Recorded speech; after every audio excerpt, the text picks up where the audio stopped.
চট্টগ্রাম সহ দেশের বিভিন্ন স্থানে ঘটে গেছে নানা ঘটনা। দেশের নানান প্রান্তে আজ ঘটেছে একাধিক উল্লেখযোগ্য ঘটনা ও দুর্ঘটনা। কক্সবাজারের চকরিয়ায় ভয়াবহ সড়ক দুর্ঘটনায় একই পরিবারের 5 জনের মৃত্যু হয়েছে, আহত হয়েছেন আরও 2 জন। নিহতদের মধ্যে রয়েছে 4 নারী ও 1 জন শিশু। বুধবার 5 নভেম্বর সকাল 9টার দিকে চকরিয়া ফাঁসিয়াখালী হাঁসেরদিঘি সেনা ক্যাম্পের দক্ষিণে এই দুর্ঘটনা ঘটে। তাৎক্ষণিকভাবে নিহতদের নাম পরিচয় জানা যায়নি।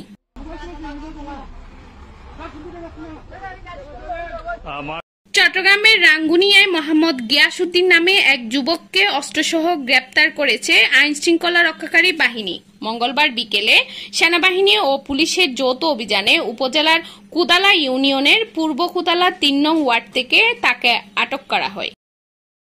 চট্টগ্রামের বোয়ালখালী উপজেলায় মাছ ধরার জালে আটকা পড়ে প্রায় 8 ফুট লম্বা এক অজগর সাপ উদ্ধার করা হয়েছে। বুধবার 5 নভেম্বর দুপুরে করেলডাঙ্গা ইউনিয়নের তালুকদার পাড়ার একটি বিলে স্থানীয়রা সাপটি দেখতে পেয়ে বন বিভাগের সহায়তায় উদ্ধার করেন।